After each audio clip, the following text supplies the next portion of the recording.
Hi all, this is Jasmine. Welcome to my channel. Today's our topic is basic components of learning process. What are the components that the machines and the humans as well as the humans are using for their learning purposes?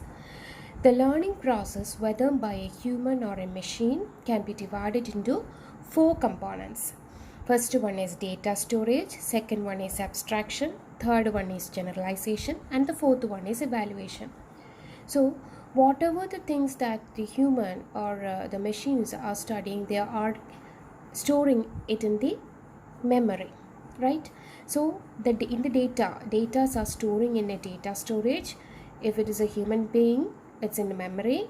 If it belongs to a machine, definitely machines may be using some kind of a memory like a hard disk drives, flash memory, etc. And then we are directly with the stored data, whatever the data the machines are storing. From that stored data, they are trying to generate a concept. Okay, that is called abstraction. From that abstraction or the concept or the model, from the model, trained model, we are trying to generate, or we are giving some new values for this abstraction. Then for that new values, we are trying to generate, or we are trying to infer new outputs. Okay, that is called generalization. And finally, this new outputs we are given for evaluation purpose. I will tell you a scenario here. The scenario is like this. The teacher is teaching 10 math problems to a student. The student is mugging up all the maths problems in his or her brain, and they are trying to generate a trick or a model from the data, so from the problems that they have studied. Okay, so once in the next time when a new data is given or new problem is given to that student, it is actually new for him. Okay, but anyways, with the help of the concept or the trick that he or she already generated, or he or she already analyzed by making use of the past data, so the past problems, he or she is trying to solve this new math problems. That is what in the generalization phase is doing. So overall we can say that abstraction is the training set and the generalization is the test set. Okay, likewise it is going. Suppose we have a problem. For that problem, we are studying, or we are collecting a past amount of data. We are training those data, okay, with the help of the input and its corresponding output. Okay, and finally we are generating a model from this trained data sets. And once we are getting a new data or a new problem, we are input this new problem to our model that we created and generate an output according to it. Finally, this output is actually undergoing the evaluation purpose. Okay, so the next one we can study one by one in detail. Data storage. Facilities for storing and retrieving huge amount of data.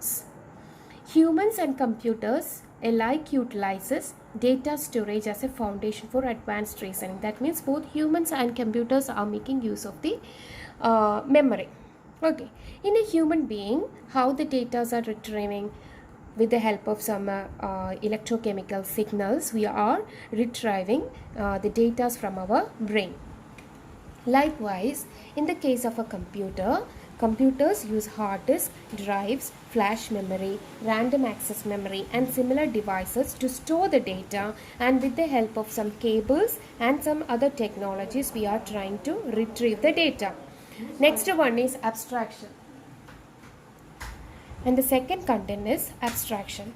Abstraction is the process of extracting knowledge about stored data. Whatever the data that we are stored in our memory, with that past amount of data, we are trying to generate a concept, okay, or a model, or we can say that we are going to training our data sets. Okay, So abstraction is the process of extracting knowledge about the stored data. Knowledge in the sense you are going to generate a trick from the past data.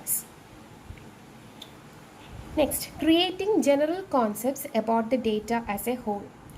Whatever the data that we are collected, with that collected data, we are trying to generate a concept. Next, creation of knowledge involves application of the non-models and the creation of the non-models. Why I am saying this, all non-models and the new models? Here you see, once we are giving a new data for the test data, we are generating an output. That is that input data is actually new for that particular problem. But once we evaluated that thing and whether it is a right one or not, we are given that new data to our training set next time. Okay, that is why here it is given that creation of knowledge involves application of known models and the creation of new models. The process of fitting a model to a dataset is known as training. That is, in the case of an abstraction, I already told you that it's a training datasets. We are performing training our datasets. That is in abstraction. That is what is happening inside the abstraction.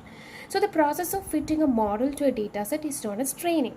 When the model has been trained, the data is transformed into an abstract form. That means in the form of a concept or in the form of a model. We are trying to generate the model using the trained datasets.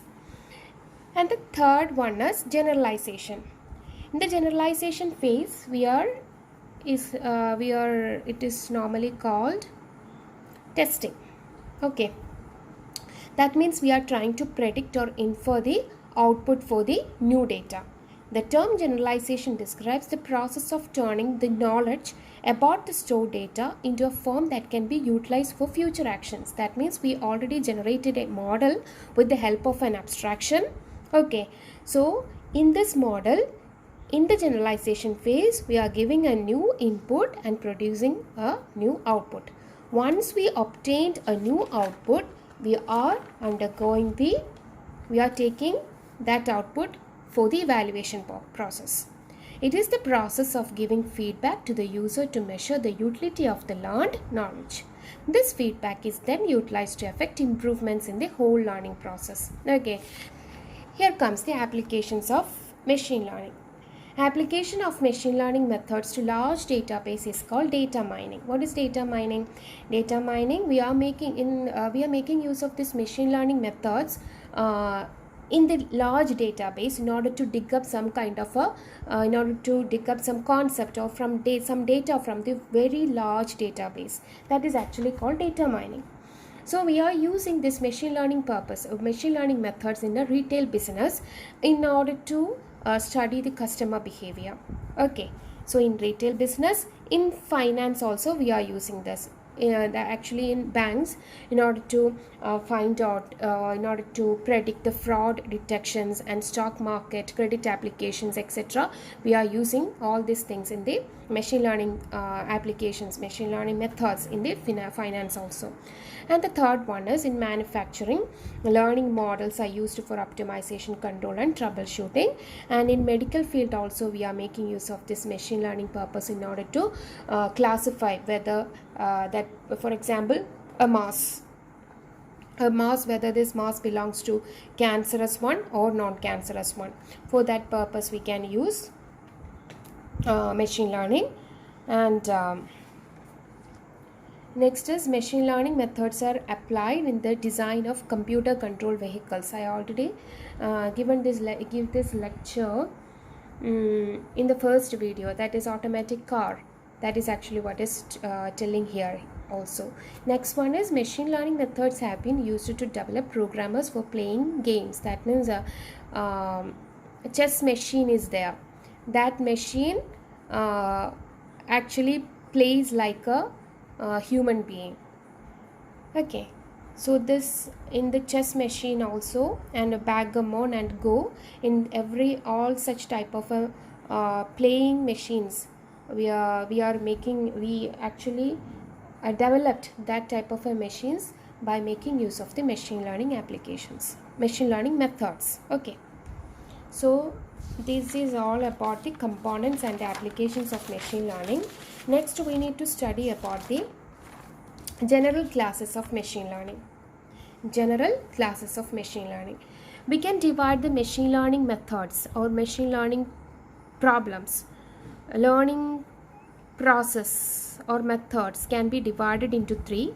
One is supervised learning, other one is unsupervised learning, and the third one is reinforcement learning. So whatever I am going to give you now is are the methods which are coming under this supervised category. Okay, here comes the first one is the learning association. Learning association, in learning association we have to study this association rule learning. What is association rule learning? Suppose you went to market, okay, in order to buy onion and potato. Okay, so customer or the supermarket chain want to study about the customer behavior, that the persons, those who buy onion and potatoes, okay, the persons, those who buy onion and potatoes, how many chance or probabilities are there to buy the burger? Okay, you understand? Suppose we have to find out the probability of buying the burger, those persons who are buying the onion and potatoes. This is actually called association rule.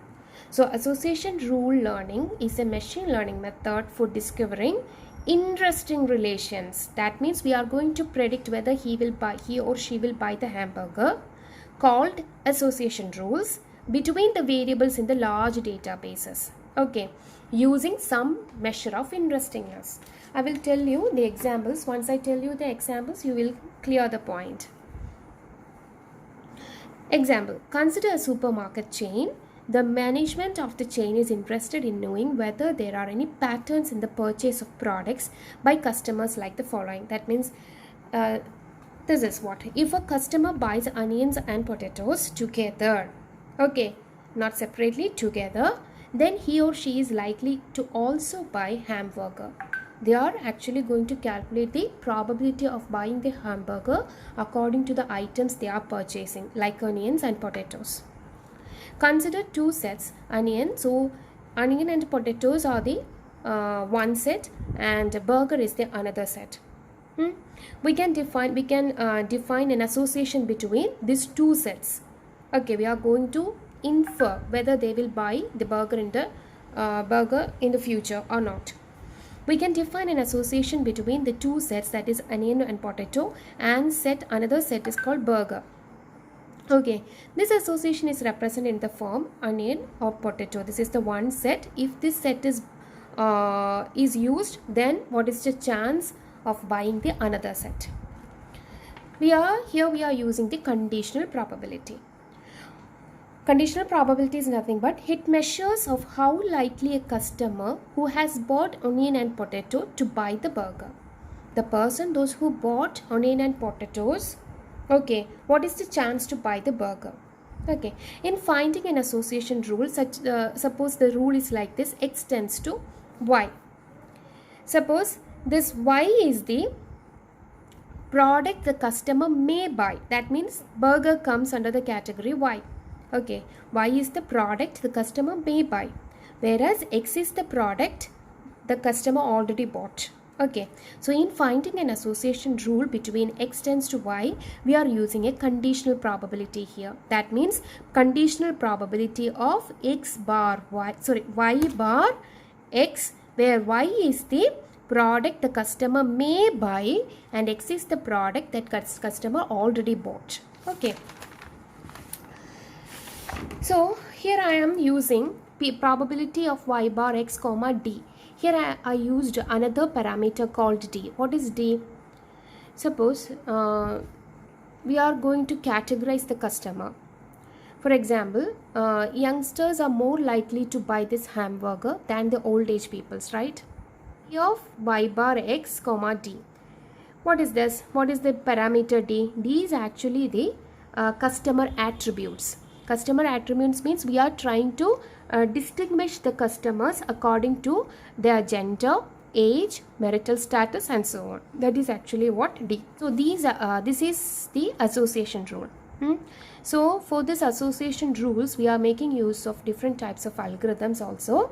That is a priori algorithm. These a priori algorithms, Euclid algorithm, frequency pattern algorithms. These three are actually belongs to association rule learning. Okay. So next one is classification. I already given you a lecture related with the classifications and regressions in the first module. The same thing is repeating here also. Classification is the problem of identifying to which of a set of categories a new observation belongs on. Suppose we have green and blue colors are there. We have to categorize whether a given input is a green color or a blue color. Okay, so that we will classify. If it belongs to green color, we will put the positive category. If it belongs to blue color, we will put the negative category. Okay, likewise we are performing the classifications. So consider the following data.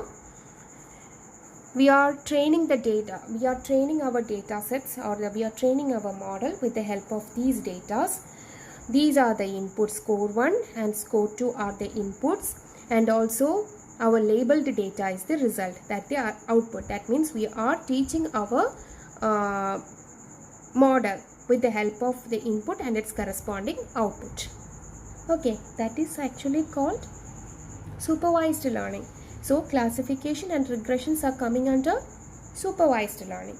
That is why we are teaching our model with the help of the input and its corresponding output. So we collected some kind of a past data over here, that is score 1 and score 2. It belongs to input and its corresponding output is our labeled data is the result. Okay, so given a training set of data, two attributes, score 1 and score 2, and the class label is the output. Class label, here you can see class label have two values, pass and fail. The data can be divided into two categories. Set of data for which the two classes are there. Okay, some of the data for some value for score 1 and for score 2, it belongs to pass or it belongs to fail. So set of data for which the class label belongs to pass, and set of data for which the class label belongs to fail. These are the two different classes. Suppose we already trained the data with the help of this past data. Suppose we are going to give a new data like score 1 is 25 and score 2 is 36, which actually doesn't belongs to this trained data. There is no 25 value in score 1 and there is no 36 value in the score 2. So we have to predict the result here. With the help of a past data, we already drew. Here I shown you one graph. This is my data, the new data, the square. This is my new data. So I have to find out whether this new data belongs to which category. That means pass or fail. To find out the above question, using the given data alone, we need to find out the rule or formula or method. So once we have the past data, and we have to predict the output also, whether it belongs to the pass or fail, we have to infer a formula or a method from the past data. The problem of finding this rule or formula or a method is the classification problem. Okay, we have to find out a formula or a trick from the past data that we already have. Once we find out the model for that particular problem, once we have given a new data, then we can easily find out the answer. So some of the examples where we are using these classification problems are optical character recognition. We are making use of this classification for face recognition, for speech recognition, in medical diagnosis, knowledge extraction, and for compressions. For all these purposes, we are making use of this classification problem. Okay, so I already told you that here we are, in order to predict the output for this problem, we have to somehow infer, or somehow we have to find out a method or an equation for our problem. So that is called a discriminant. A discriminant of a classification problem is a rule or a function that is used to assign labels to a new observations. Here my new observation was score 1 and score 2, that is 25 and 36. We have to find out this 25 and 36 belongs to pass category or to fail category.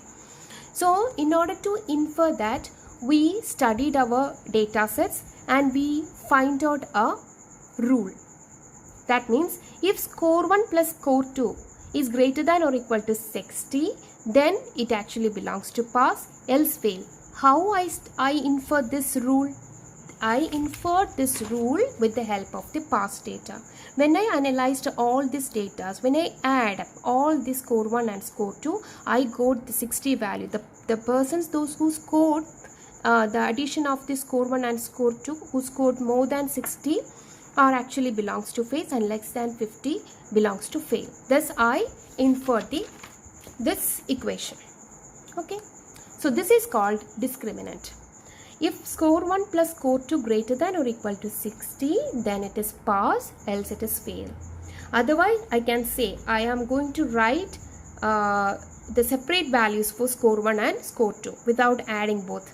If score 1 is greater than 20, it actually belongs to pass. And also at the same time, both the values should satisfy. Score 2 should be greater than or equal to 40. Then it belongs to pass, otherwise it belongs to fail.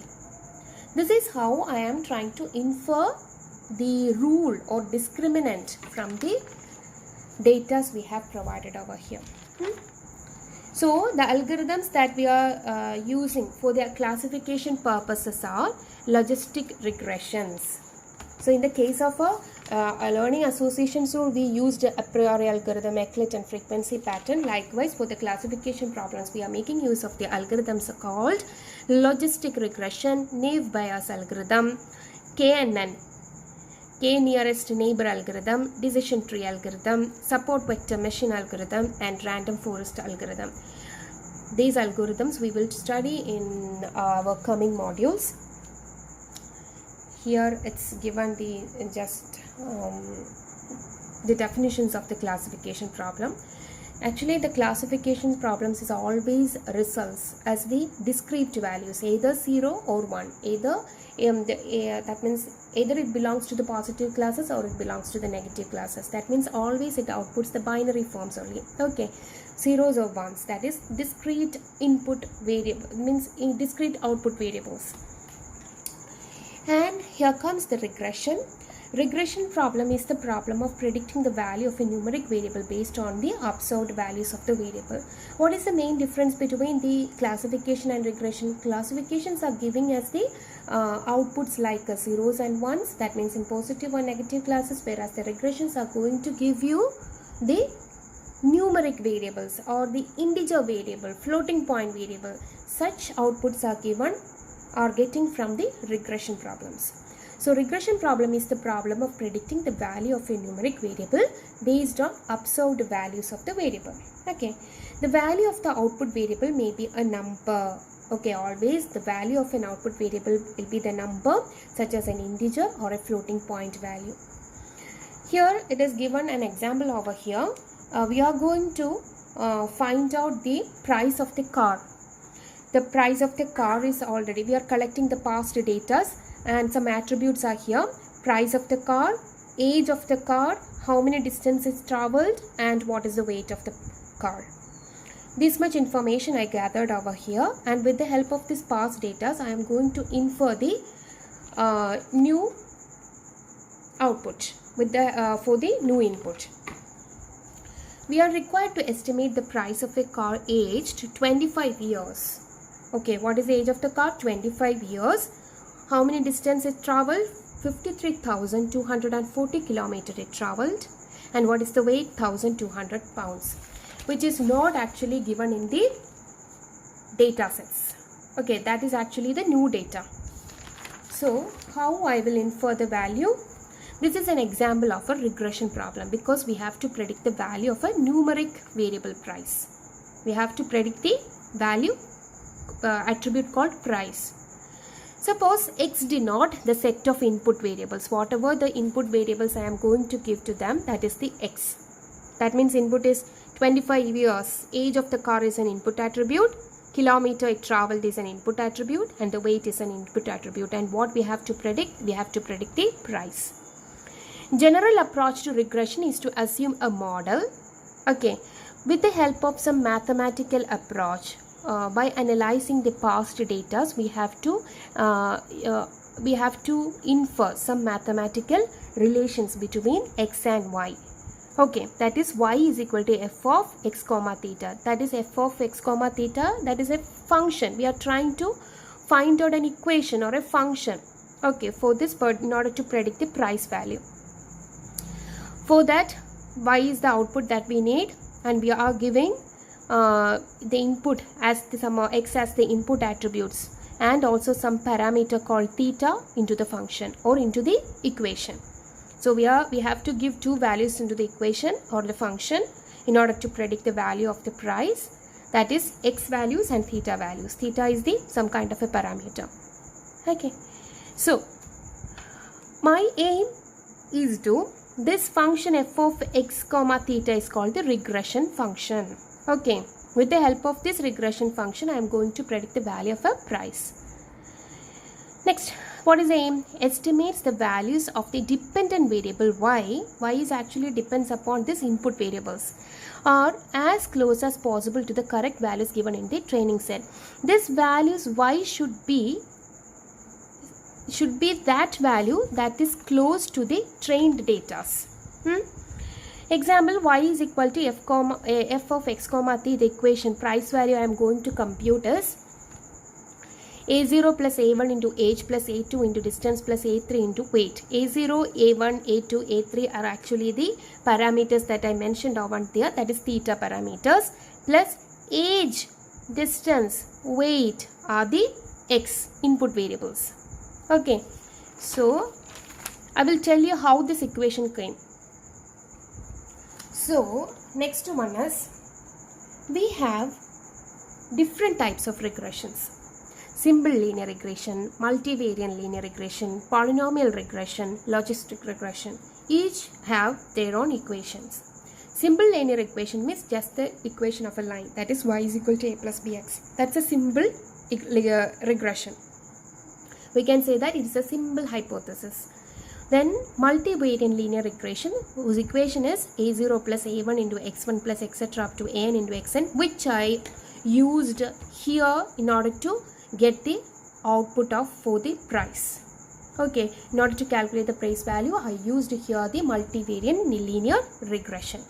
And the third type of a regression is the polynomial linear regression, that is y equal to a0 plus a1 x plus etc. up to an x raised to n. That is why it is called polynomial linear regression, x raised to 0, x raised to 1 likewise. Next, logistic regression.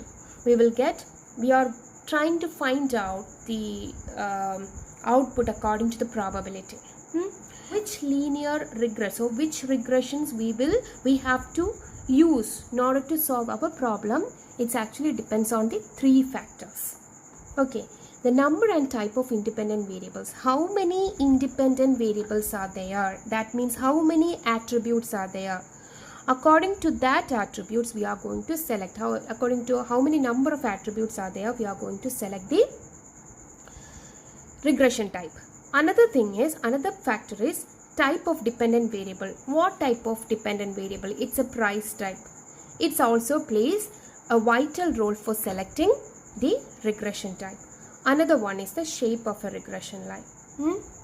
That we will study the shape of a regression line in the coming videos.